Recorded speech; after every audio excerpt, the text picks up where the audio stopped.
talking about election night 2016. Guys, we're going to have to keep this to 2.5 minutes apiece so everybody can talk. And we're going to start, Chuck, down there in Miami with you. You got the floor. Well, Ernie, it's been kind of shell-shock, to be honest with you, the last 48 hours with Mr. Trump becoming the president. I was in shock. I'm not going to lie. I was totally surprised at the election results. That being said, you know, we got to move on.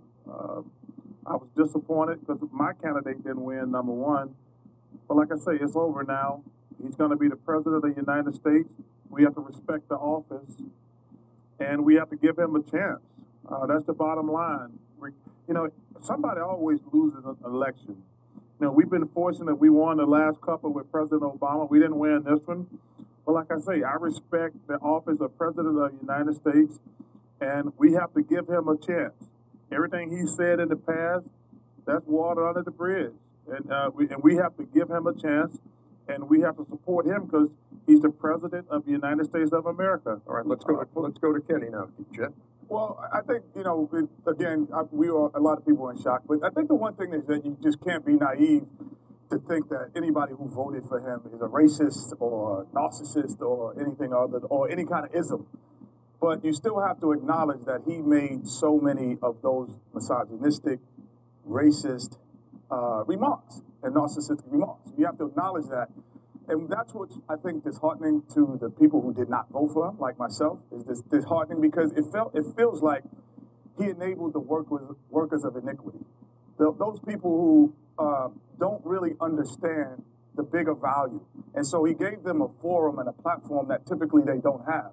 And it felt like that you lock arms with them over policy, over your moral line. And I felt that the moral line for me, it wasn't about a Republican vote or a Democratic vote for me, Ernie. Obviously, it was about, he had crossed the moral line ethically that regardless of the policies that I wanted to be in place, I couldn't be locked armed with because of those things that he did. And that's where I think, you know, I've been an NBA player and a black man for a long time. And I know how to take a loss.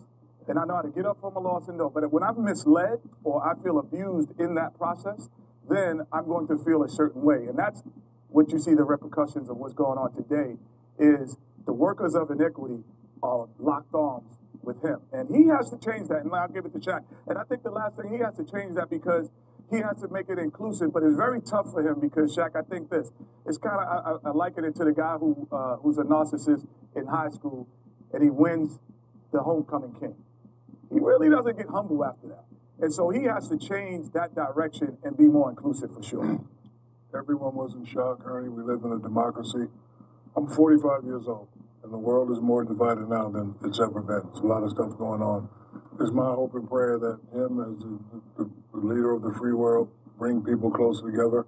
It's kind of hard to believe that a guy with no political experience is the president of the United States. You know, that's what's really hard to believe. And, you know, I agree with Chuck. We have to give him a chance to do his job. You know, candidate Trump made a lot of promises. Now we just hope that President-elect Trump, soon to be President Trump, hopefully he can make this world a better place for us to live in. But everybody was in shock, but it's over and done. We live in a democracy. He won. He's the president. Now we have to give him a chance. You know, HoopJab.